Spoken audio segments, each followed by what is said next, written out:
I'm motivated by fear. This is what I believe, and I'm willing to die for it. Yeah. Period. You can't be scared to die for the truth. The truth is the only thing that's ever going to be constant. And you can't fear what might happen to you if you were to tell the truth. Because what happens to you if you don't tell the truth is worse than telling the truth will ever be. The first step before anybody else in the world believes it is you have to believe it. There's no reason to have a plan B because it distracts from plan A.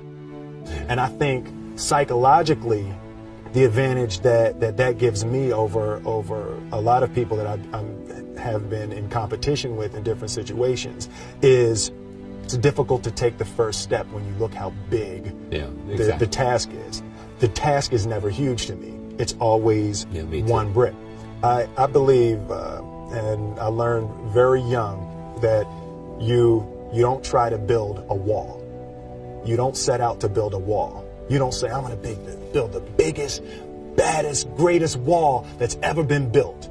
You don't start there. You say, I'm going to lay this brick as perfectly as a brick can be laid. There will not be one brick on the face of the earth that's going to be laid better than this brick that I'm going to lay in this next 10 minutes.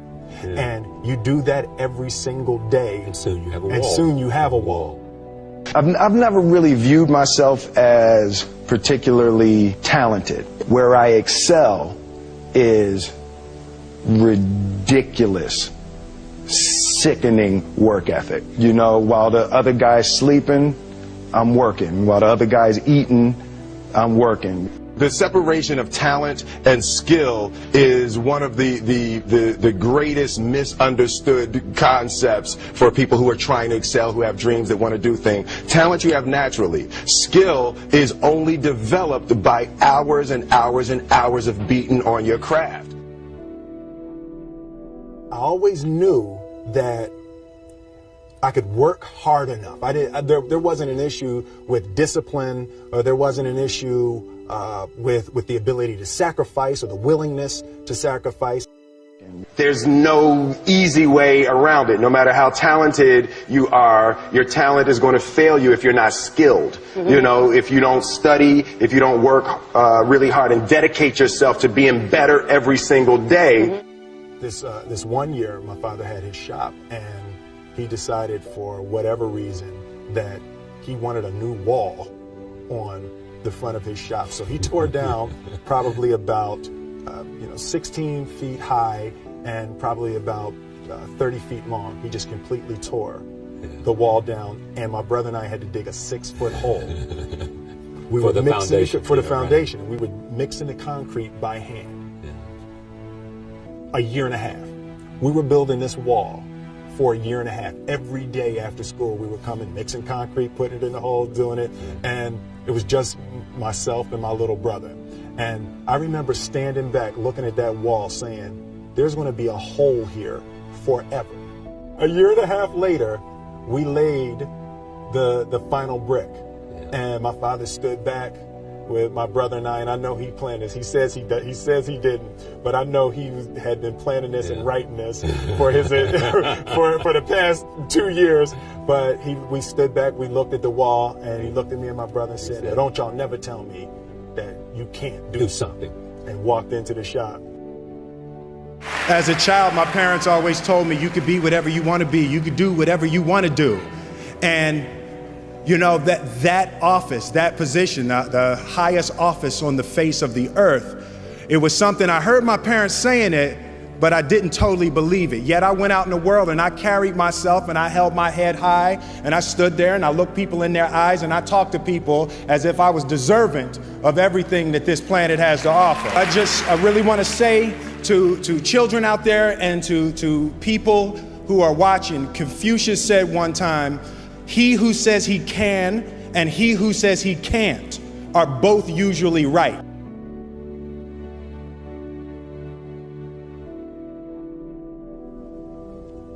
Having the opportunity to study greatness. anytime you have that opportunity, there are certain intricacies that will make clear who you are. It becomes that much more clear who you are. The definition of who I am is very clear to me, and it also redefines who I want to be, in that I know for a fact that I'm stronger than I thought I was. You know, you can't help but ask yourself the question, what would I do if I was in Muhammad Ali's shoes? I'm not the best at anything. You know what I mean? Eddie Murphy is funnier than I'll ever be. Denzel is more powerful than I'll ever be. I think that my strength is I can do everything well. You know, I can do a little bit of everything, and that's what I concentrate on to be my strength. I'll never be able to compete with Denzel. I enjoy connecting with people and ideas, and you know, I have a mission statement. So every year for probably the past 10 years, I've worked out a mission statement for myself.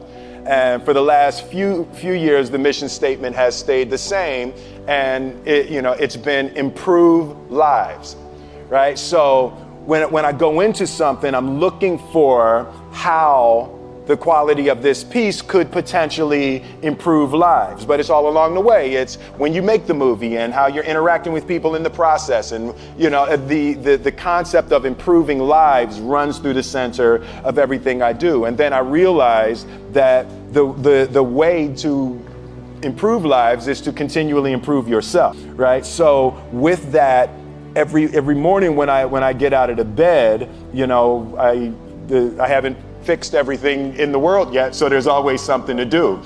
I want my life, I want my work, my family, I want it to mean something. If you are not making someone else's life better, then you're wasting your time. You know, like your life will become better by making other lives better. A few months ago, I said that I believe that if I chose to, I could be the president of the United States. And I think as I've had a chance to intellectualize why I said that. Yeah. And I think that there's a certain delusional quality that all successful people have to have. You have to believe that something different than what has happened for the last 50 million years of history. You have to believe that something different can happen. The one thing that I truly tried to communicate in the interpretation of Ali is the complex simplicity of greatness. And how greatness is not this wonderful, esoteric, elusive, God-like feature that only the special among us will ever taste. You know, it's something that truly exists in all of us. Loss is bound to joy. Like pain and suffering are bound to joy. The being able to survive something is actually a big part of being able to find that next wave of joy. You appreciate smaller things. I hated being scared, you know, that I didn't want to even take the meeting. I just hated that being scared to do something. And I think what developed in my early days was the attitude that I started attacking things that I was scared of.